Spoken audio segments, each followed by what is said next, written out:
This is real life, nigga, fuck music. Don't matter how I do it, I just do it. Never think twice, bro, I just do it. 23 Nike, just do it. This is real life, nigga, fuck music. Ladies and gentlemen, they say hard work pays off. And I have to say to that quote, I fucking agree. Over here in Weapon Fighting Simulator, ladies and gentlemen, we got ourselves a skibidi event. I got my brother, my friend, a current subscribers to my channel, 5K resolution in the house grinding Weapon Fighting Simulator. And we're here to conquer. And that's exactly what I have done, ladies and gentlemen. I have conquered the egg behind me, and I've gotten the 1% freaking sword, which is the hollow sword, ladies and gentlemen. And the hollow sword is the best sword that you guys can get a part of this particular event itself. 1% chance to get it. And I've gotten it twice. Twice. I'm freaking pumped up and freaking excited as hell to showcase off these weapons, ladies and gentlemen.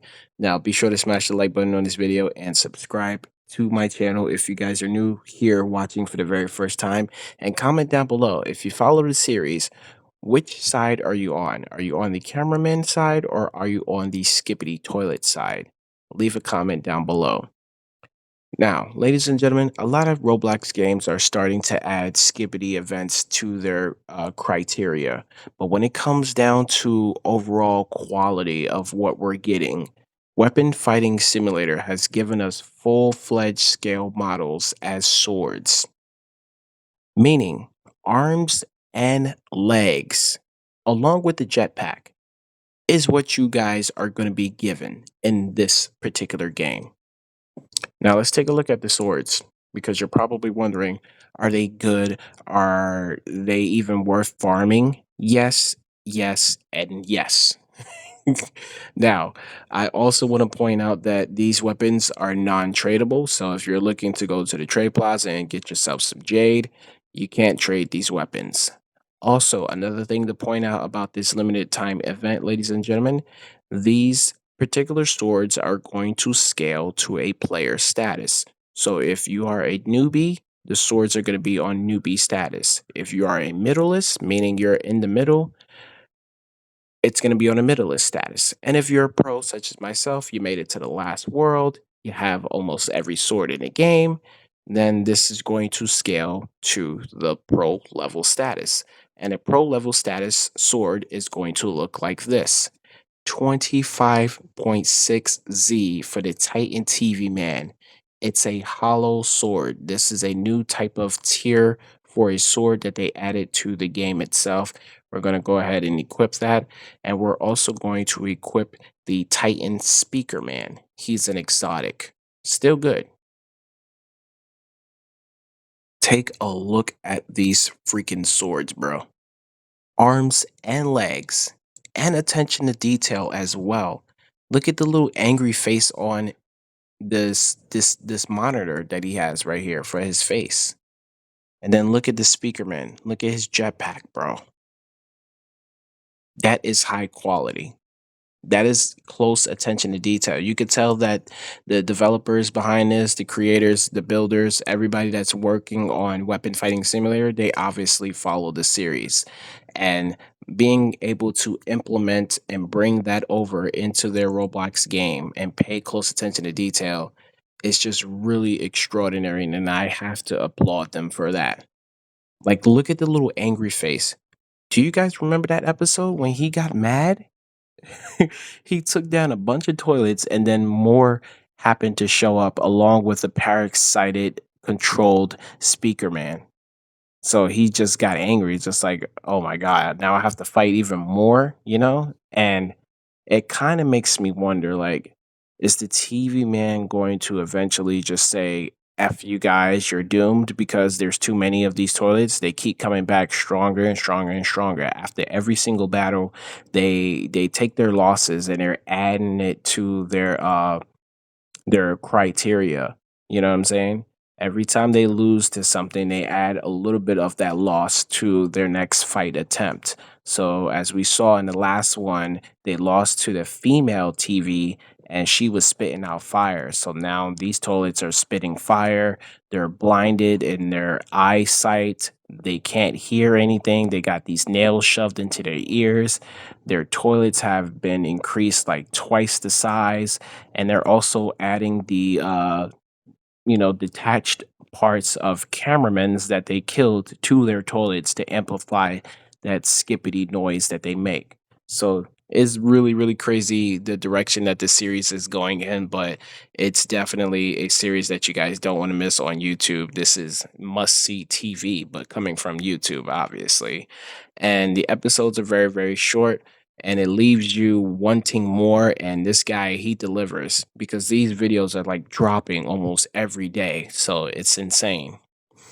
But as I was saying, when it comes down to Roblox, certain games are adding these to their criteria, but they're not giving you the best quality. So some of them, they're just giving you floating heads. Some of these toilets that they're using as, NPCs for you guys to fight and stuff like that, all of them, they're just basically like the same. So whoever created the first Skibidi event, they created the first series of toilets. All these other games are just basically taking their samples and just adding it to the games. It just, I don't like that sort of, situation. If you're gonna commit to something, fully put in all of your efforts because it will be applauded by the people that join and play your game. So, like I said, these are on a limited time situation. Once the event is over, these particular shorts they probably won't be available in the game unless they add it to the time travel merchant. Looking at my best equip here, when we equip best, we have a legitimate full team of speakermen. We got two TV men, and then of course we have one TV head right there as well. Even looking at this TV head, look at the little smile that he has on his face. That's attention to detail because the TV, when he first arrived on the scene, that's the face that he had. He had that smile just to reinsure the cameraman that the TV was on their side. So that's really, really cool. But like I said, just to reiterate what I said already, non-tradable. They scale to your player progress, and this is on a limited time situation. So we got about 2 more weeks with this event, and then it'll disappear. Previously, we had the summer event. I am almost certain that those particular weapons, they're probably not available anymore. I don't know if they're at the time travel merchant and I don't know if they'll ever show up there, but usually when the events expire in Weapon Fighting Simulator, they're starting to add them to the time travel merchant. So just in case you don't know what the time travel merchant is, basically you can go back in time to any sort of event and get those weapons. You can't physically travel back in time, but basically, if you wanted to go all the way back as far as like Halloween, Valentine's Day, um, what's another holiday I could think of? St. Patrick's Day, you know what I'm saying? Any sort of specialized event, 4th of July and stuff like that. Basically you could get those weapons if you missed out on that opportunity. Obviously you weren't in the game during those events and you missed them, but now they're available for purchase at a little pop-up merchant. So that's really cool, and I am almost certain that every single event that has previously passed, they're probably going to add that stuff to the time travel merchant as soon as they can. So, yeah, if you don't get a chance to get in here during the Skibbity event, that's perfectly fine. There's also a code that you guys can use as well, and the code is actually TV. So just the two letters T and V, and that'll get you guys some boost. I already used it already, so there it is. Code has been already used. Once again, this is an event that's going to help all players, whether you're a beginner, middleist, or a pro. These swords are definitely going to help you guys out. Non tradable, you can level these swords as well, but it basically depends on your player progress. So if you already have them in a Z stat, it's going to be harder to get them even higher, you know, unless you have like a really good fusion XP rate. But other than that, I think that's pretty much it for this event. There is Banshee skins, as you guys can see over here in the event quest. So that just requires you guys to open up this egg a lot, basically. You have to make a shiny plus plus of the Titan Speakerman and also of the Titan TV Man. And remember, as I said, the Titan TV Man is a 1% chance. So it's going to be kind of hard for you guys to get him. But eventually, once you get him, you're going to have to get multiples and make it a shiny plus plus. So that's going to take a lot. But the Banshee skins, their overall aesthetics, they don't do nothing special, but just give you a better visual display of your Banshee pet.